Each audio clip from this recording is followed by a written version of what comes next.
The alarm rings on the bedside table. You open your eyes, reach over to silence the noise, and push the heavy blankets away. Because you have places to be and things to do, you swing your legs over the edge of the mattress and stand straight up, exactly the way you have done every single morning of your adult life. Immediately, the floor seems to tilt. A sudden heavy wave of dizziness washes over you. The edges of your vision turn dark and fuzzy, and you have to shoot your hand out to grab the edge of the wooden dresser just to stay upright. You stand there frozen for 10 or 15 seconds, waiting for the room to stop spinning and your head to clear. When it finally passes, you take a deep breath, walk to the bathroom, and tell yourself it was nothing. You brush it off, telling yourself that feeling a little unsteady in the morning is just the normal, unavoidable cost of getting older. I know exactly how easy it is to ignore that morning dizzy spell, because I ignored it for nearly a year until it finally put me flat on the floor. My name is Harold Bennett. I'm 81 years old. I grew up back in Columbus, Ohio, watching my father rush out the door in the dark every morning to make his shift at the manufacturing plant. In our house, getting out of bed fast was a sign of character and discipline. Lingering in bed meant you were lazy. I carried that habit through my entire career in community health education, translating thick medical manuals into plain instructions for working people who did not have the time for complicated jargon. After I lost my wife Margaret a few years ago, I stayed here in Scottsdale, Arizona. Living alone is peaceful, but it comes with a quiet, undeniable reality. If you fall down in an empty house, there is nobody there to hear it happen.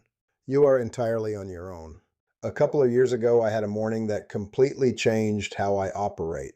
I woke up, looked at the clock, and realized I had forgotten to set my alarm for an early doctor's appointment. I sat up quickly, pushed myself to my feet, and started walking quickly toward the hallway. I never made it to the bathroom sink. The next thing I remember is opening my eyes, feeling a deep, throbbing pain in my shoulder, and looking up at the ceiling fan. I had completely blacked out and hit the hardwood floor. I managed to pull myself up, get to the kitchen phone, and call my son Daniel. Daniel works as a physical therapist up in Denver, and he spends his days rehabilitating older folks who are trying to recover from severe falls. I told Daniel I thought I was having a serious heart problem or maybe a stroke. I told him my blood pressure medication must have completely failed during the night. He stopped me and asked me to describe exactly what I did the moment I opened my eyes. I told him I stood up and started walking. He went quiet for a moment. Then he explained that the most dangerous 30 seconds of my entire day was the brief window between lying horizontal in my bed and standing vertical on my floor. He told me I had not suffered a heart attack. I had experienced a massive mechanical failure in my own internal plumbing, and I had caused it myself by rushing. Daniel broke it down for me like an engine mechanic explaining a faulty fluid pump. When you sleep, your body is lying flat for 7 or 8 hours. Your blood is distributed evenly from your head to your toes. Your heart is idling comfortably because it does not have to work hard to push fluids against the force of gravity. But the very second you stand up, roughly 3 cups of blood immediately drop down into your legs. In a younger body, the internal nervous system acts like lightning. It instantly senses the drop, constricts the blood vessels in your legs, and nudges your heart rate up just enough to push that blood back up to your brain. It happens in a fraction of a second. When you are 30 years old, you never even feel it happen. But when you cross into your late 60s and 70s, that automatic sensor slows down. The reflex is still there, but the machinery is aging. It takes an extra 3 or 4 seconds for the signal to fully engage. During those critical few seconds, your brain is simply not getting the oxygen and blood flow it needs to stay conscious. That temporary drought is where the dizziness lives. That is the dark edge creeping into your vision. That is the exact window where millions of people lose their balance, fall against a nightstand, and break a hip that steals their independence forever. The delayed reflex was only the first part of the problem. Daniel pointed out that I was severely aggravating the issue with my nighttime habits. Like most men my age, I deliberately stopped drinking water after dinner so I would not have to wake up 3 times in the night to walk to the bathroom. That meant by 6 in the morning I had gone 10 straight hours without a single drop of fluid. I was waking up dehydrated every day. When you are dehydrated, your overall blood volume drops, and the blood itself gets slightly thicker. It is exactly like trying to push heavy sludge through a pipe instead of clear water. When I stood up fast, I was asking a slow, aging pump to move thick fluid upward against gravity.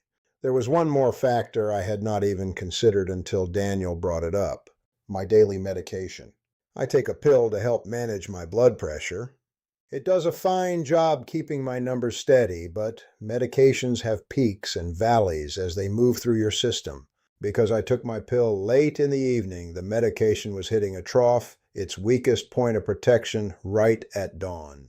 My artificial pressure control was bottoming out exactly when my body needed the most support to change positions. I was setting myself up for a blackout every single morning just by swinging my legs out of bed. You cannot fix aging and you cannot turn off gravity, but Daniel taught me that you can completely outsmart this mechanical failure if you are willing to spend 3 extra minutes a day. He gave me a specific routine to follow, and I have not skipped it a single morning since the day I hit the floor. I do not experience dizziness anymore. I do not get lightheaded. I simply change the way I transition from sleeping to waking. The routine starts before I even pull the covers back. While I am still lying flat on my back, I spend 30 seconds just circling my ankles and pointing my toes up and down. Your calf muscles are designed to act as secondary pumps for your heart. By flexing them before you stand, you are actively squeezing the blood out of your lower legs and sending it back toward your chest. You are priming the engine before you put it in gear. Next, I reach over to my wooden nightstand. Every night before I turn off the lamp, I place a full glass of room temperature filtered water right there.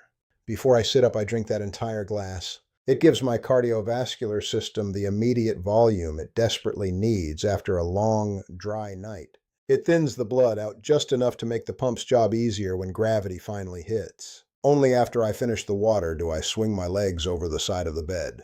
And this is the hardest part for anyone who grew up rushing to a factory whistle. I sit there.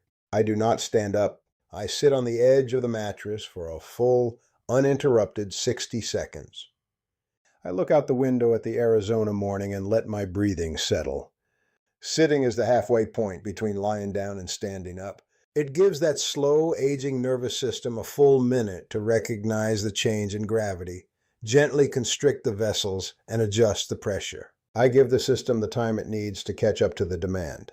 When that minute is finally up, I stand, but I do not just march away into the hallway.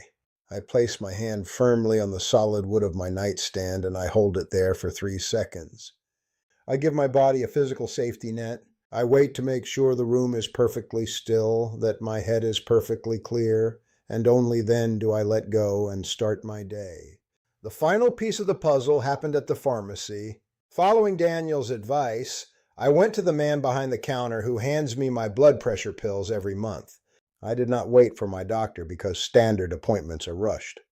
I asked the pharmacist if the time of day I was taking my medication was creating a risk for morning fainting. We sat down, looked at how the drug releases into the bloodstream, and made a simple adjustment to my schedule to ensure I had coverage when I woke up. That 5-minute conversation bridged the gap between the medicine I needed and the safety I was losing.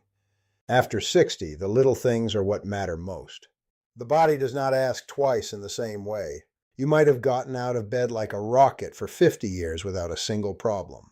But the machinery changes, and if you do not adjust how you drive, you are going to end up in the ditch. A broken hip from a morning fall is not just a temporary inconvenience. For a lot of folks our age, it is the moment they lose the keys to their own front door. It is the beginning of relying on someone else for everything.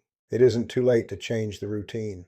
The independence we want to keep tomorrow is protected in the small, quiet habits we build today. You do not have to prove how tough you are by jumping out of bed in the dark. Give your body the grace of a few extra minutes. Prime the pump. Drink the water.